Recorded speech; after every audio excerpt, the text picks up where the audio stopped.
Sahil, thank you for coming on the podcast today. I must say, I've admired you from afar for quite some time. Grateful that we get to finally sit down and do this. So thank you for coming here. Yeah, I appreciate it, man. It's funny. You're one of those people that is hard to ignore for a long period of time, right? Like I try not to do too many podcasts or appearances. I think partially like people just get sick of me probably, and like people get tired of hearing your voice. But the other piece is like just managing my time. And you had reached out a while back, and I think we delayed it. And you just like, you have this aura. You're like very consistent. You follow up, but in a nice, thoughtful way. And so I was like, man, I got to go do this with Danny. It's going to be fun. And I know you've continued to accelerate on your own trajectory. So I'm excited for the conversation. I appreciate that. Well, it's funny because I was doing when I do my research for these, it's like I'll try to find everything there is to know about somebody. And just to give people behind the scenes in what I'm doing 30 minutes before a podcast is I am listening to usually an affirmations track of some kind. And just so happened that I was listening to a Ray Lewis affirmations track. And as I'm going through a 2011 interview from Sahil Bloom on showmestrength.com, you tell the world that the only thing that I got that's special is that I made up my mind to be special. A Ray Lewis quote is one you had. How incredible is that?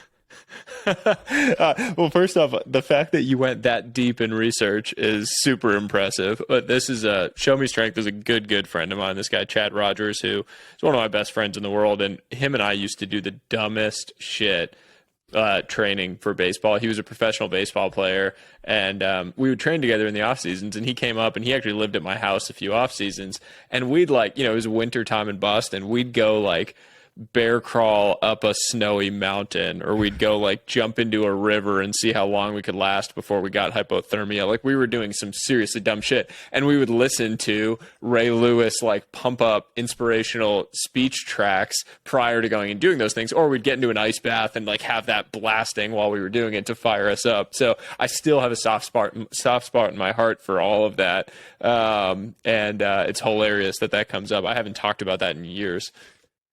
Yeah, it's really cool, and it just shows where your head was at. That interview was also really telling because he complimented your Twitter game, and you said, I'm flattered that somebody thinks my Twitter is always entertaining, like follow me for more funny life insights. And this is 2011, a real sign that...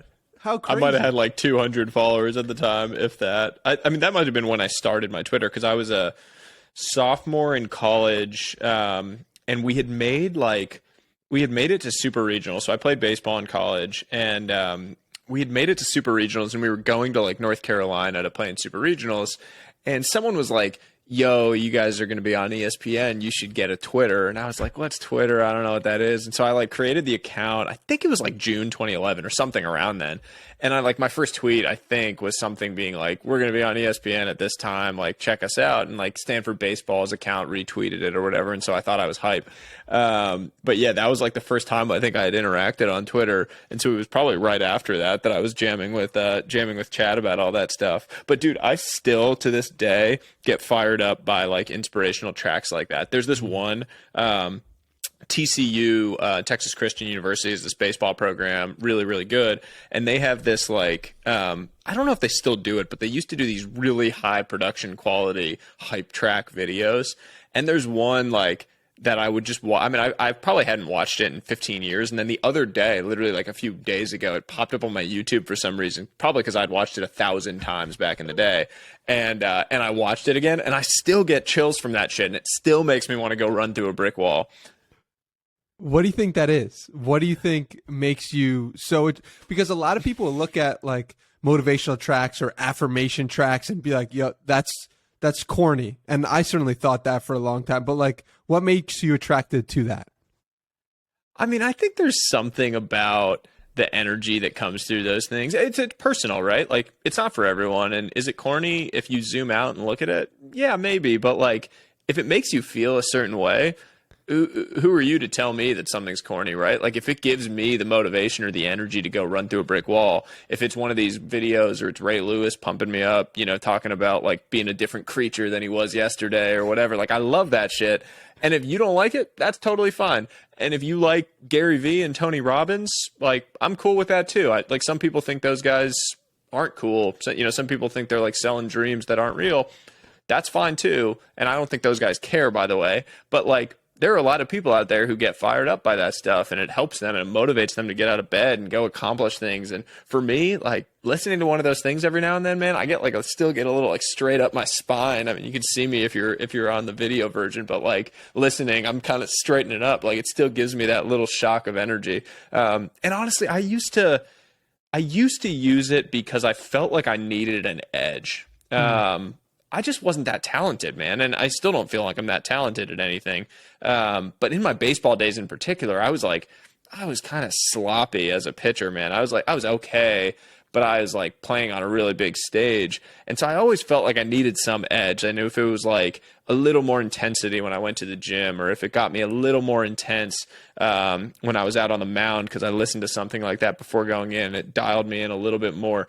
Like those little tiny little edges that you can give yourself, I mean, they just compound over a long period of time, right? So that was how I thought about it. And I haven't thought about it in a long time, but it's funny that you bring it back up.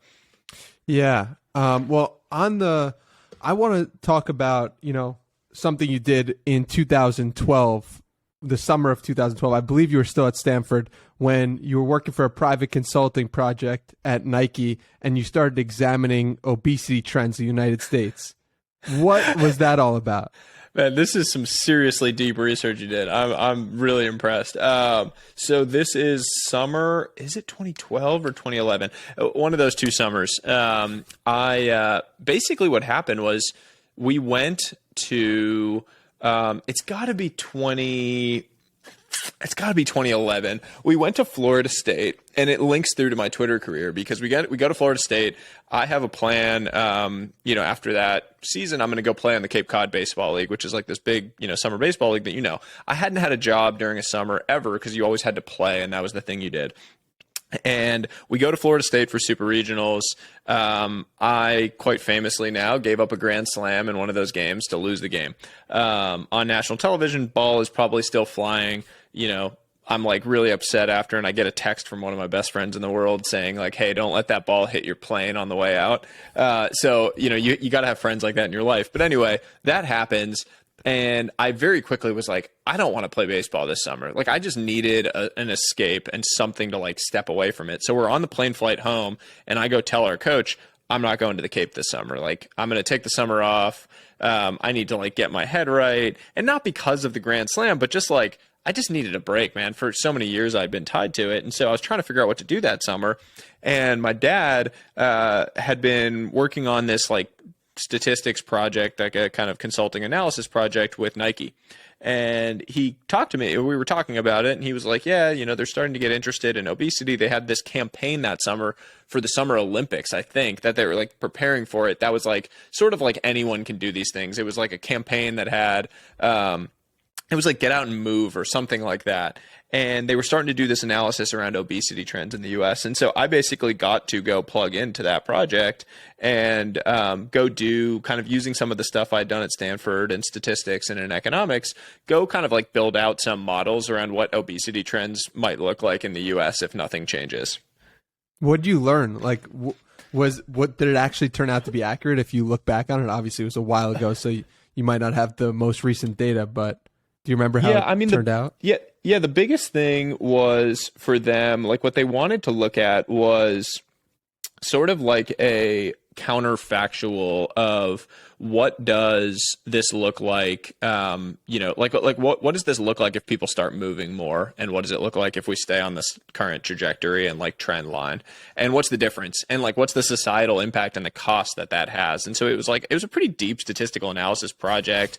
It probably never saw the light of day in terms of like any front facing, you know, customer facing stuff at Nike, but deeply, you know, that type of stuff deeply informs their campaigns around getting people out and moving, right? It's like, here's the impact that this can have structurally. And I remember the like headline of what we ended up putting out was that we kind of had made this like heat map of obesity in the US. And if it continues on the current trend line, and things like darker regions were the ones that had a really high incidence of obesity. And if you had continued it out and extrapolated it forward, basically the whole country was going to look like it was like going to the dark side. Like everything was going to trend towards extreme obesity across the US. And obviously that hasn't, played out quite that way. Movement and like performance and health has fought against that. You've had new technologies rise, things like Whoop, Aura, et cetera, that people have gotten excited about. You have healthier eating has clearly risen, organic foods, more options, et cetera, and it's proliferated across the country. But we still have a massive obesity epidemic in the US, and it's still a huge issue. But things like that and things that have made, like Nike, made movement, performance, athletics more mainstream, something that anyone can do. I mean, that's the secret sauce of Nike, is that they took Michael Jordan, but made you feel like you could do a little bit to be like Mike by wearing this product and doing it. And they did it in the guise of consumer brand, but they also changed a lot of people's lives because they got people moving, and they saved years on a lot of people's lives. It's fascinating because, so here you are, you're obviously a bright guy, you're at Stanford, you're a D1 athlete and pinnacle. And from listening to previous interviews of you, you said that gave you a bit of an ego, or you got some level of bravado about you that was a little too much. And then you say, looking back, that you weren't really happy all the time with how you present your character. You thought you could have been nicer.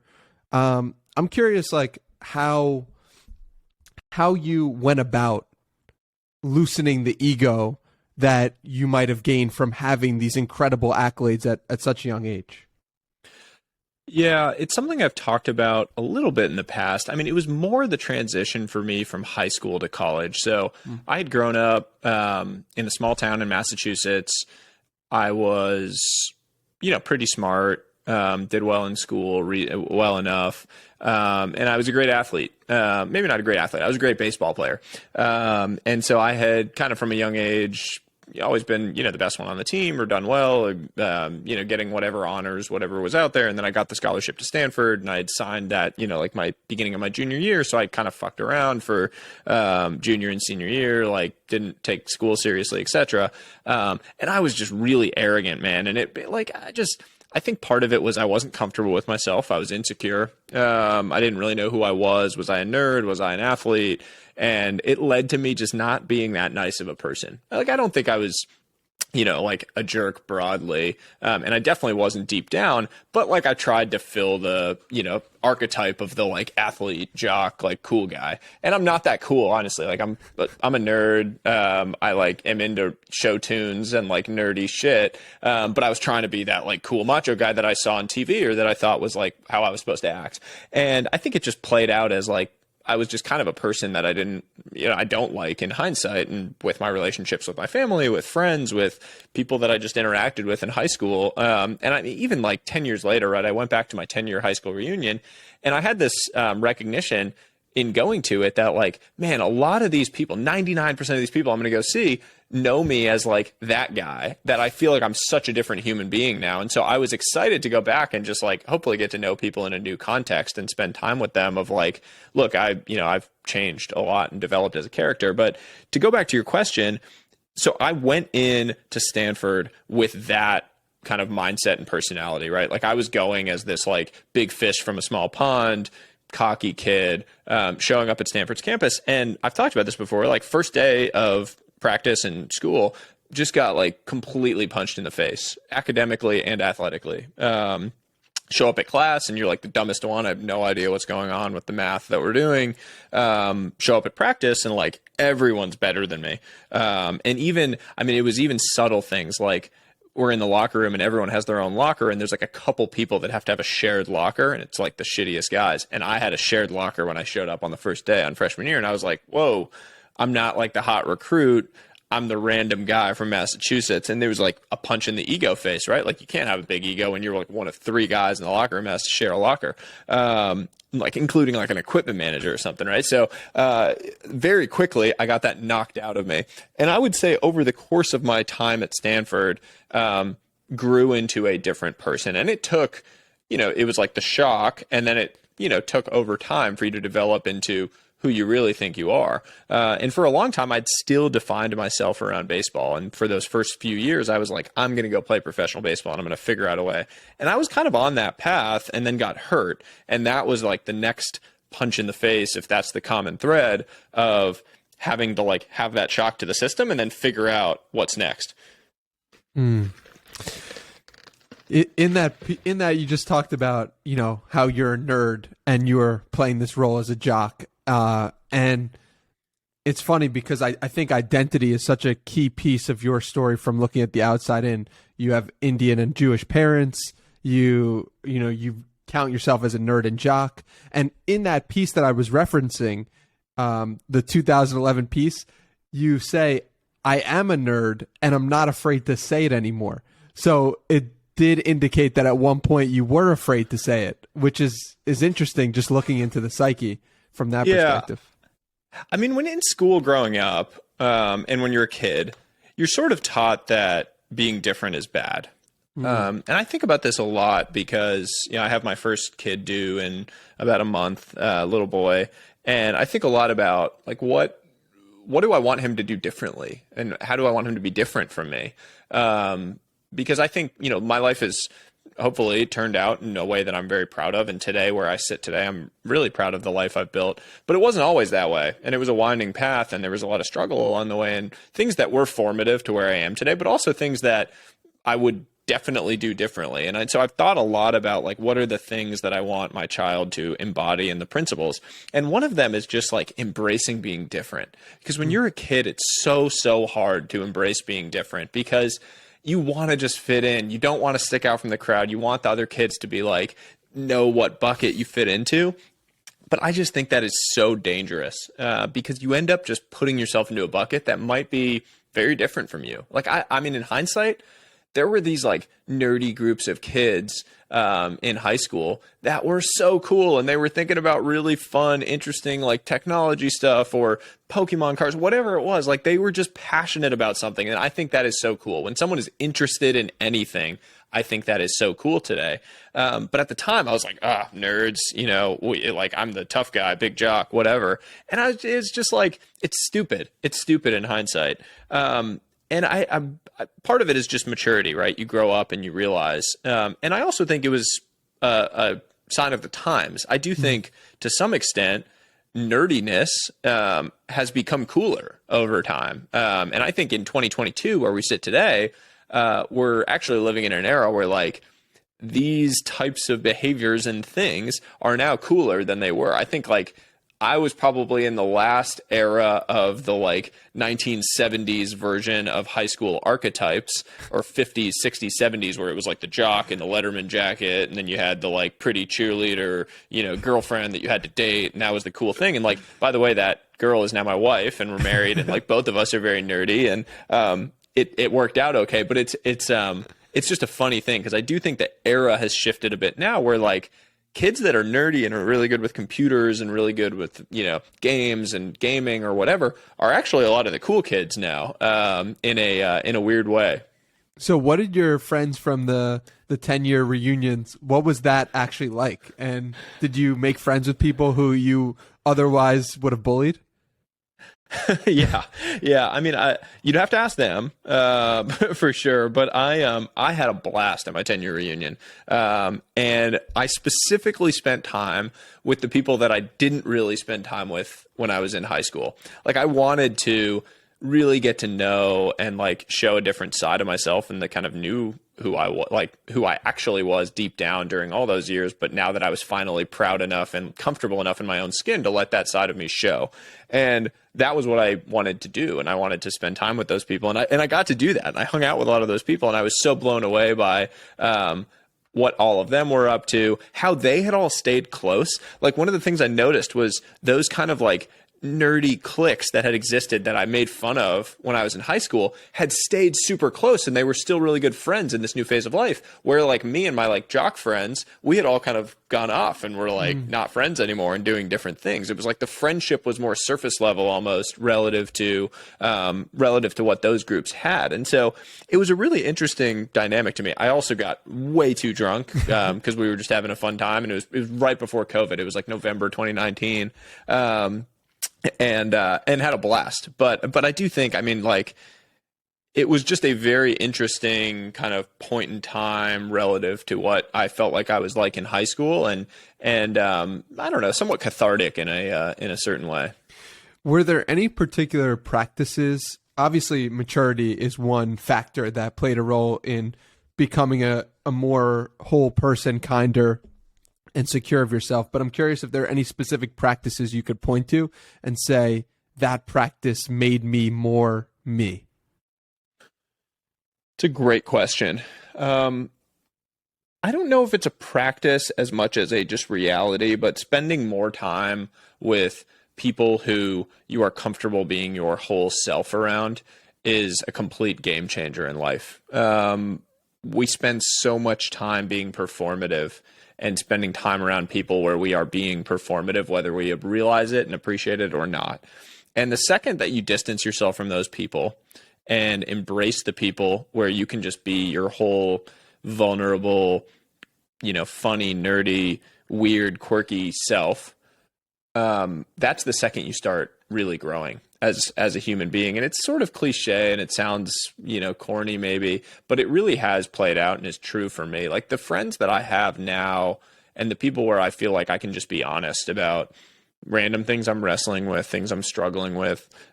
You always had your family for that in a certain way, but very few of your friends over time. And the more you can kind of find those groups where you can experience life in that real whole way, the more you develop. Yeah. Well, you have this concept called the darkest hour friend. And I'm curious who comes to mind for people who are darkest hour friends, and what is a darkest hour friend? Yeah, so I've written about this. The first time I ever thought about this was actually I wrote a piece about principles that I wanted my unborn son to kind of grow to live by, which was a piece, funnily enough, that triggered a bunch of people. Like it blew up, it was big, but it also led to a bunch of people like getting angry at me, saying that like, you can't teach your kids anything, and good luck, you're just going to be dealing with shit on the ground and like not sleeping. And I hate the like cynicism of having kids. Like there's oh, good luck, get your sleep now. Like the whole thing, like people don't talk about the beauty of it and the amazing side of building these relationships. But anyway, that's an aside. So I wrote about it in there, saying that one of the principles was I wanted my son to be a darkest hour friend. And what I meant by that was, you sort of have two types of friends. You have the friends who are there to like toast and the champagne toast, right? Like things are going great. You win a big award, you get an A on the test, and you're celebrating. You like win the big game, whatever it is. Everyone wants to be there for that. It's so easy because it's fun, and it's like it looks cool for them to be around the person that's the winner, and they want to be there for that. And then there's the friends where your company collapses, you lose the game, you give up a grand slam on national television, you fail the test, you get kicked out of school, you get arrested, and that friend is there. And it's not sexy, and it's boring, and it's like it looks bad on them for being there for you when that happens, and it's just not a good time to be there, but they're there. And that is a darkest hour friend to me. And you never forget who those people are. You could not talk to that person for 10 years and they will still be your friend, no matter what, because you knew that they're there for you in the shittiest times. And I pride myself on trying to be that type of friend, not to everyone, because I don't think you can be, but to the close people in your life, being that friend. And I have a few of them in my own life. Chad Rogers, who you mentioned, the Show Me Strength interview, is one of those friends for me. I think I could probably like be in jail for murder and the guy would show up and just be on my side. No questions asked. Your parents are like that in your life, hopefully, if you have a great relationship with them. Sibling can be like that. but you can probably count on one hand the people that will like truly be there for you in that darkest hour. And they're not just there to celebrate the things. And when you find that person or you find those people, you have to cherish those relationships and let them know that you'll be there and do the same for them, because they're few and far between. And people like that are truly, truly rare. One thing that I happen to struggle with a lot is saying the right thing when things are going wrong. Like when somebody dies, I have a difficult time coming to the right thing to say, because it's like almost nothing can make it better. When a friend of mine, if they were to give up a grand slam on national television in a pivotal game, it would be difficult for me. Like, dude, I'm sorry. Like, but am I really sorry? Like, what is the right thing to say to somebody in a difficult situation? Obviously, it's dependent, but yeah. So I think the most powerful thing you can say with someone when they're going through tough times is very simple. And it's just, I'm with you. Like, I'm here. I'm with you. And the reason I say that, it's from experience partially. It's partially what people have said to me during those dark times. But nothing, you can't fix it. Right? Like, everyone wants to try to fix it. Like, oh, he's in a better place if there's a death, or, oh, you know, get him next time, whatever. And the reality is, like, you just have to show that you are with the person, that you're standing next to them in this tough time. And something as simple as just saying, I'm with you, does that. And I think it's like the ultimate form of kindness when you can say that and show that to somebody. And I think it's very important what I just said. You say it, but then you also need to be able to show it. One of my best friends from college, his mother passed away from ALS. And when that happened, there's a lot of people that reach out. Everyone's, really upset about it. It's an awful thing. And there's a lot of people that call and send flowers and do all these things. And I just drove there. And I kind of, lived an hour and a half or something away. And I just drove there and I just went and sat with him and his family. And I think that says more than any, like, you can say everything in the world, do whatever. But when you do that simple act and you just show it that you're there with them, you never forget that, right? Like, it's one of my best friends, going to be there, one of my best friends the rest of my life. And you have to be there like that for people. I really like that, and I'm definitely going to take that with me wherever I go. And it's also one of those things where you can learn that once and use that over and over again. I like to think about when somebody compliments you, just saying thank you as like the best thing to say. So that the ability to accept compliments is an underrated skill. Absolutely. I get mad at my wife about this all the time because I don't know if it's like a defense mechanism or insecurity thing, but like, I'll give her a compliment. You look beautiful. Or someone will say that and she'll like almost shy away from it. Be like, oh no, I don't, like something, not just take it. And her sister, who I really admire this about, is amazing at taking compliments. Like, you'll say, oh, you look really nice or something. And she'll say like, oh my God, thank you. That's so nice of you to say. And it makes it patterns the behavior too. People want to give you compliments when they have that sort of thing back, and it makes you a more positive person too. So it's such a funny, it's a funny little thing that you point out there, but it is true. Like, people that are good at taking compliments, it's just so simple. It's just like, just say thank you to somebody when they do that. Yeah. So it leads me to ask, are there any other particular one-liners or things we can learn once that we can use many times? And this is putting you completely on the spot, but is there any things you use once in your life or you say once, but you can reuse and recycle for more scenarios? Yeah. I use the phrase, I appreciate you, a lot. And there's a subtle thing in there. Everyone says, I appreciate it. Mm-hmm. That's kind of the common phrase. And I say, I appreciate you.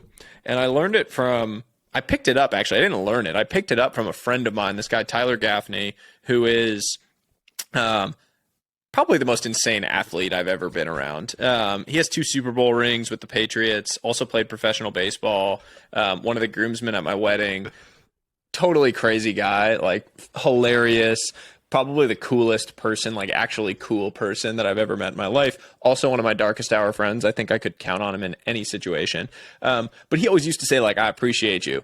And he would kind of say it. It sounded really cool. And I never really thought about it and what it meant until a couple of years ago, really. But it's such a deep level of appreciation. Like, I appreciate it if someone does something for you is fine. You're like, hey, this act that you did, I appreciate it. But when you say I appreciate you, it's like this deep connection that you're forming with the person of like, I see you, I appreciate you. And I generally find that it like from a relationship building perspective, there's something small and quite powerful in that short phrase. Yeah, that's one I love as well. So something that I notice here, a common theme is you're very good at dissecting and micro analyzing life. And I mean that in a complimentary way. Where does that come from? That ability to go so deep into something to understand its meaning? I love people, man. If there's one thing I enjoy about my life or job or, you know, like day-to-day experience, it's good. I get to interact with people. I mean, like I genuinely enjoy getting to do this right now because we've never met and I'm getting to learn about you and the way that you research and the way that you spend time on things. I just love people. My investing, the reason I love doing it is because I get to spend time. It gives me, literally, I'm getting paid to spend time with really smart people that are doing big, ambitious shit. And that's crazy to me. Like, it's such a cool novelty. So where does that come from for me? It's because I love observing people and I love figuring out what makes people tick. What are they struggling with? What am I struggling with? Are other people struggling with that? So I think about it a lot just because I'm experiencing it. So like, I don't know, a stupid example, but I tweeted out this thing, I don't know if it was yesterday or the day before, of like, that I have this recurring nightmare where I like wake up, you know, I wake up in the middle of the night in a cold sweat because I was like, not going to graduate high school because I realized I failed to go to some class for the entire year. And it's this like nightmare that I literally, it's an anxiety dream that I keep having. Or like you go to a test and you realize that you haven't been to the class all year or whatever. You've skipped the class all year, something. And I tweeted it out and like, it turns out a ton of other people have had this exact same thing. And so like, that's now some interesting insight in my mind. Like, what did I just learn about the world? The fact that like the education system puts this pressure on us and we're feeling a certain way. And so now I have this like spark of insight. I kind of want to go read some of the research on why people have those type of anxiety dreams. Like, what does it imply? What does it mean? So I just find myself on a daily basis now going down these interesting rabbit holes, and it's all sparked by interactions I'm having with people or like observations as I'm watching the world around me. What type of interesting rabbit holes did you go down with Condoleezza Rice? Ooh, man, a lot. So taking it back to 2012, I got hurt, was trying to figure out what to do with my life. I had one more year at Stanford and was like, crap, baseball might not be a thing, but I haven't had a job any summer. And so I applied for this master's program in public policy.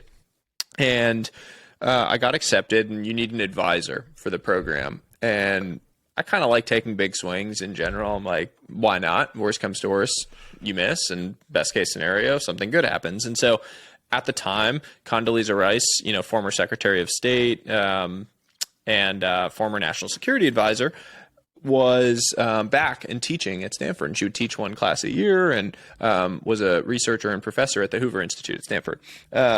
And so I just was like, oh, why not? Like, I'll try. And so I cold emailed her to see if she was willing to be my advisor. And we ended up getting together, and I somehow convinced her to be my advisor. She was a big fan and supporter of Stanford athletics. And so I ended up being one of two advisees that year as I pursued that master's.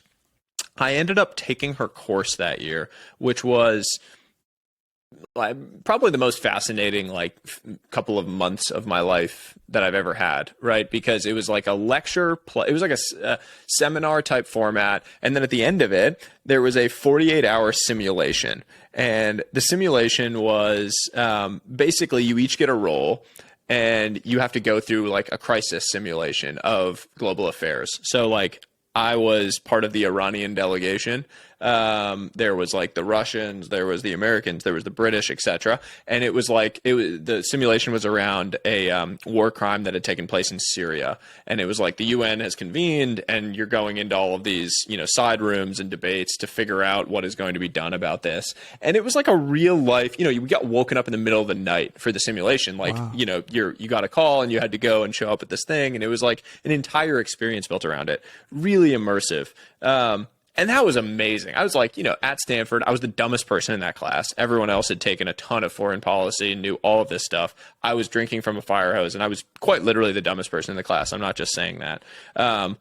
And like in hindsight, what a cool experience to be able to experience that being taught by someone who had been in it. Like her retelling of 9/11 from being in the Oval Office when all of that happened is chilling. I mean, I still get chills down my spine thinking about it. I was in 5th grade when 9/11 happened, but like her retelling of it in the very real, visceral way of everything that happened is just insane that I got to experience that live. And I still think about that. I got to sit in a room with her on a few occasions as she kind of talked with different people about policy stuff that was happening. A lot of the presidential candidates would come through Stanford to meet with her and consult with her on different things in their foreign policy stance, because she is probably one of the smartest 5 people in the world on that stuff, whether people know it or not.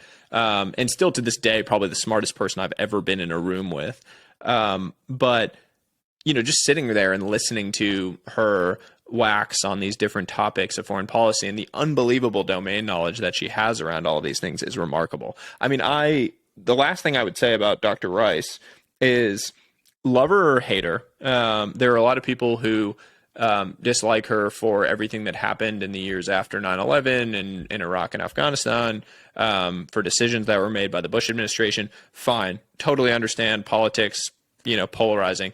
But this is a woman, black woman from Jim Crow, Alabama, grew up in Alabama, and rose to Secretary of State of the United States of America.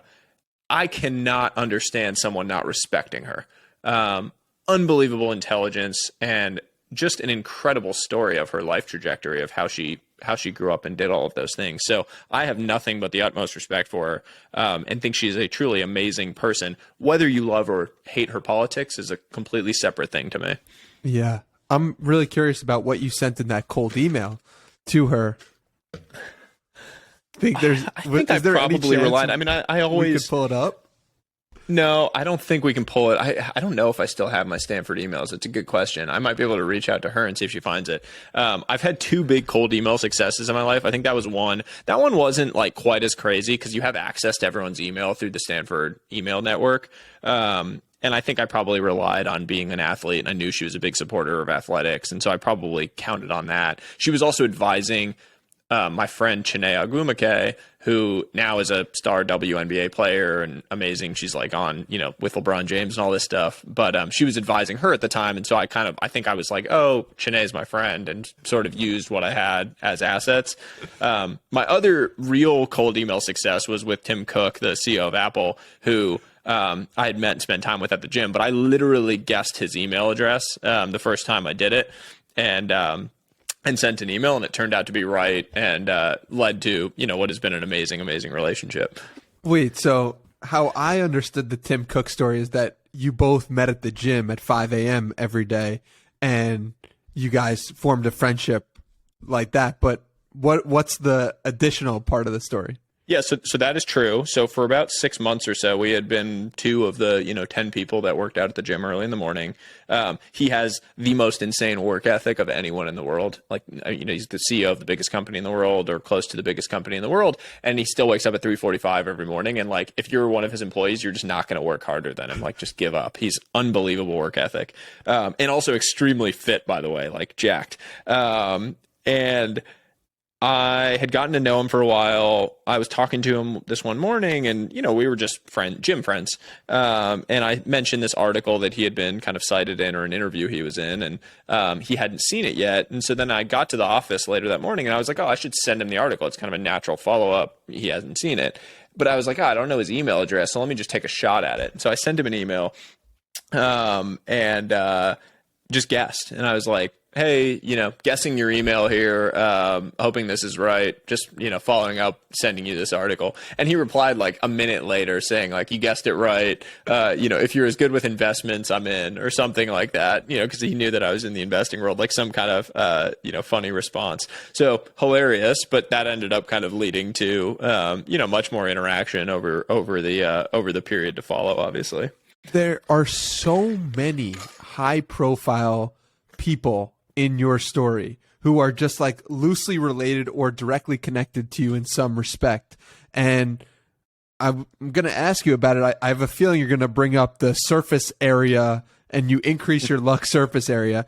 But like, why is that? What's going on?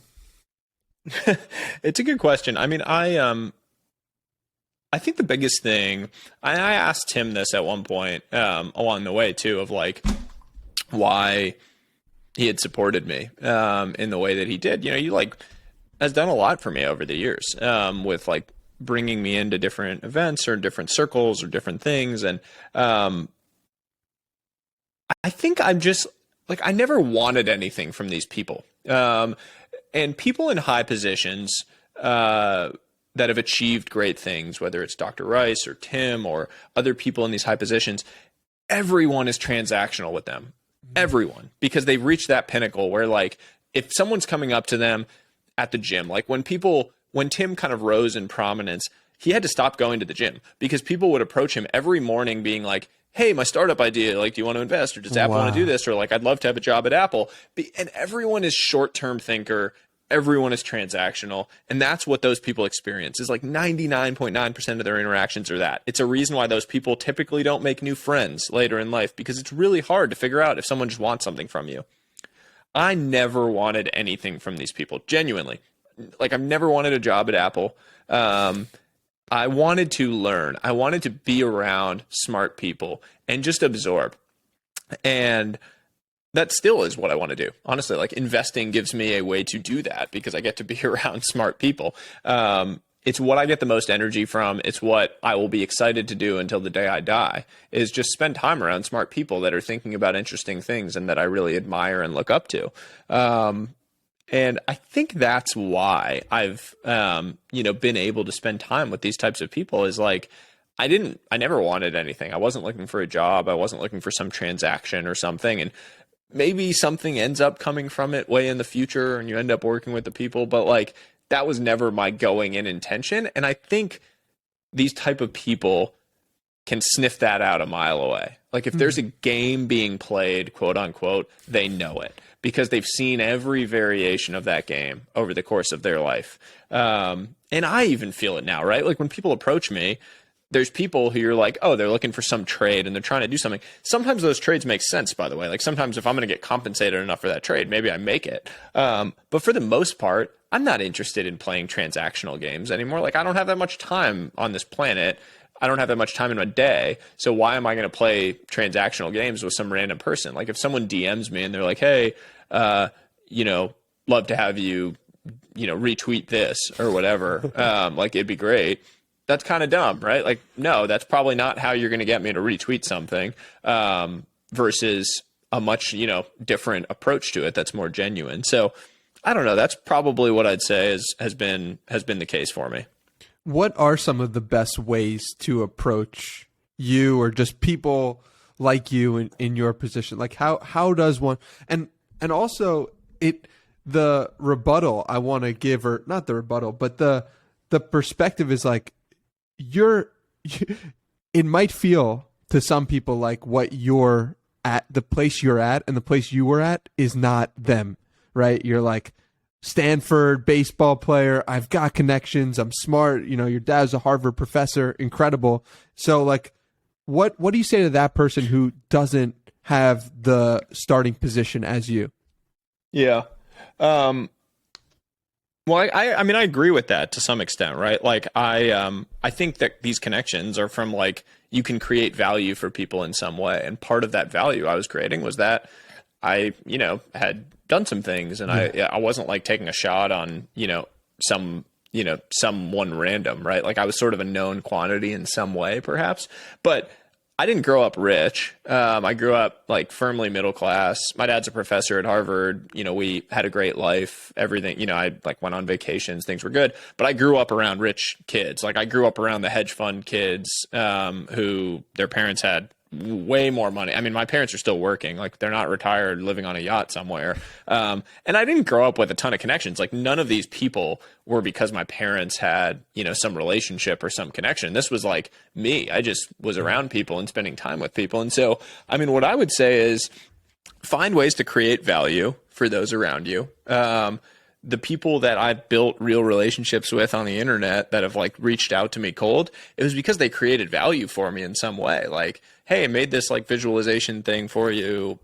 Just sent it to you. Like, would love to send it to you and find a way to work together. Or like, hey, you know, someone reached out to me for my investment fund recently and sent me like 3 investment ideas in this like document that were kind of tailored to me and my fund strategy.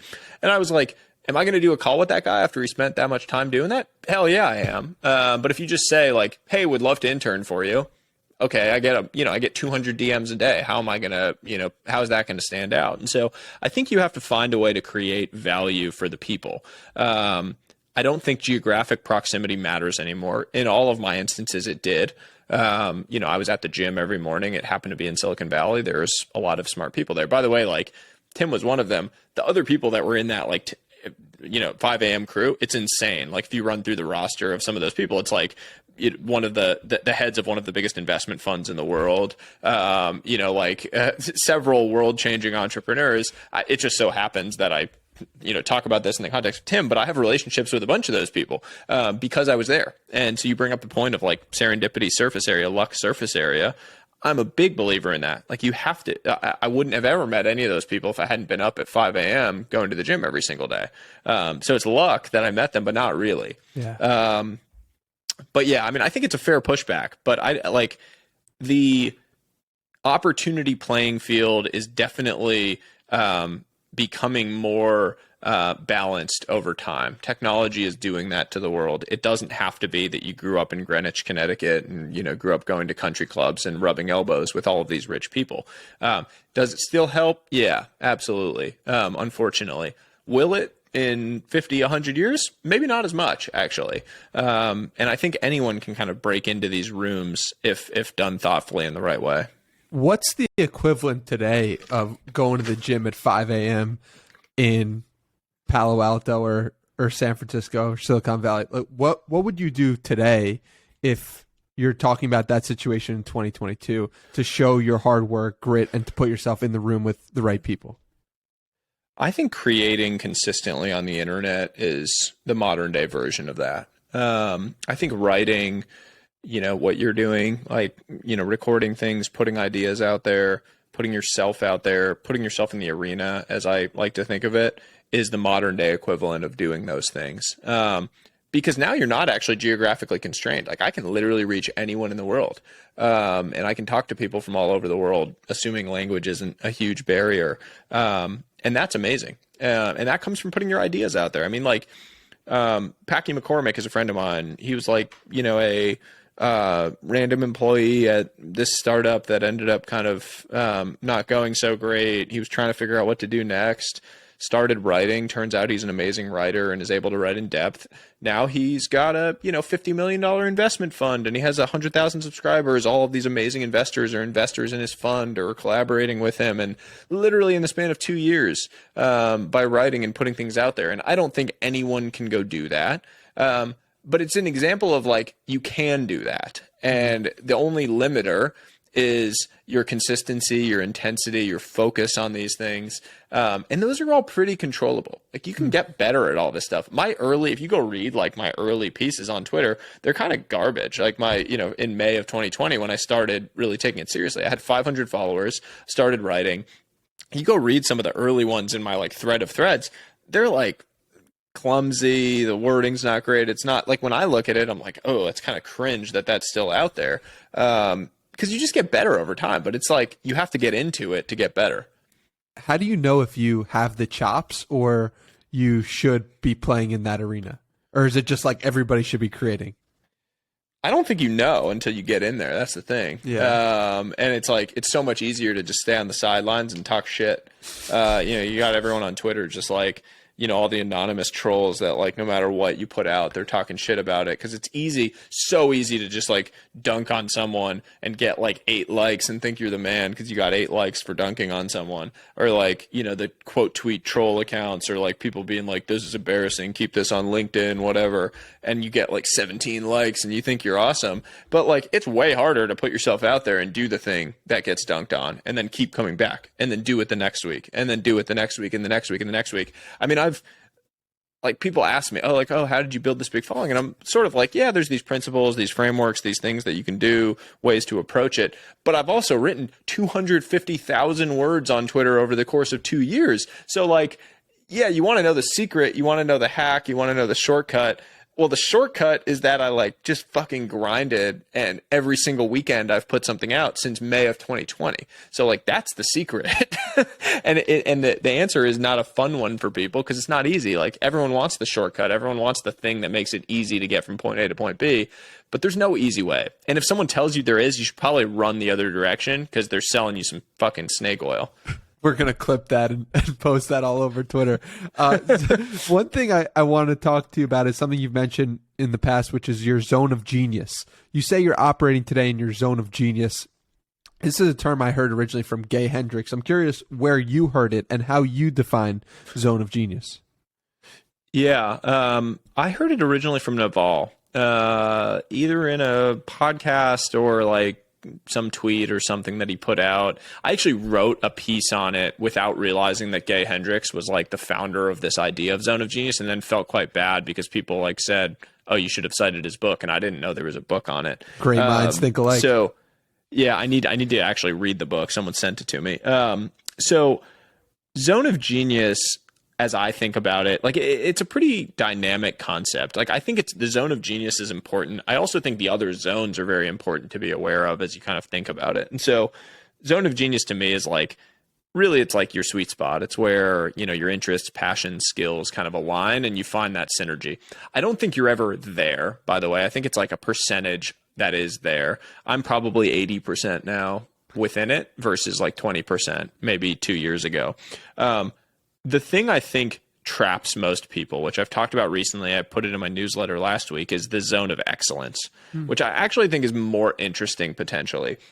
And zone of excellence is where you're good at the thing. You have high competence, but you don't have energy for it or passion for it. And it's a trap because people will pat you on the back and you'll get positive affirmations about it forever. And so you convince yourself like, oh, I like this thing, or I'm good at this thing. And the two get conflated in your mind where you're like, the passion is there because I'm good at it. And the reality is it's not. And because of that, you sort of asymptote. Like you keep getting better for a while and people are patting you on the back. And then what you find is that it levels off because you don't have that energy or that passion to really just keep you on that trajectory. And that's where people get stuck. It's when you get into that kind of career momentum that just keeps you in it. It's where organizations, keep you into that one path because it's easier for them than figuring out what the optimal one is.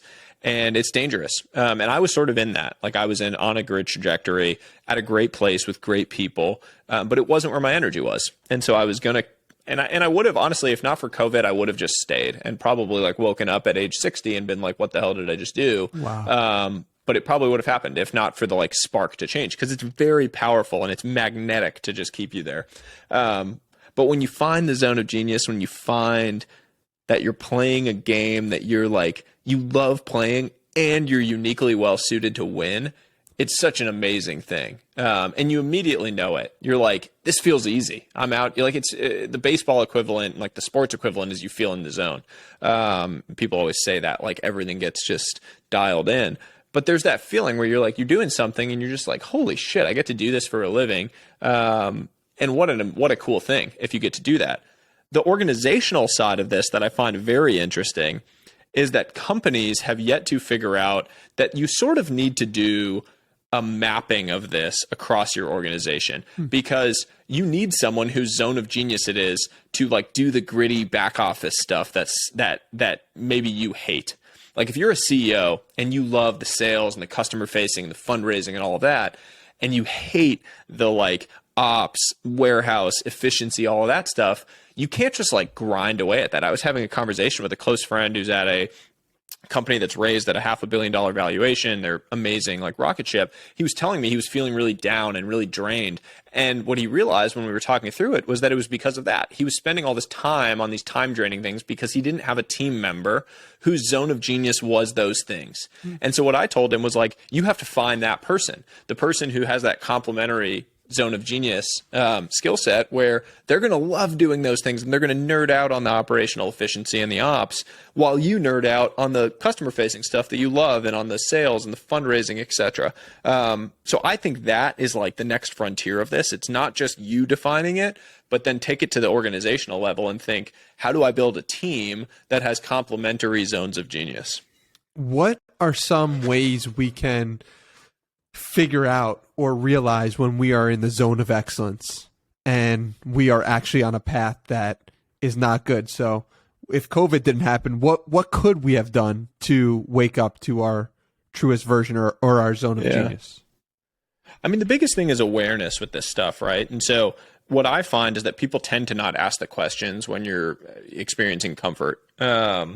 You're making a little bit more money every year. You're getting the 5% merit increase. The bonus is good. They keep you around. You're doing a good job. You get patted on the back. You just don't ask questions. And you're not asking, how do I really feel? Am I going to be the best?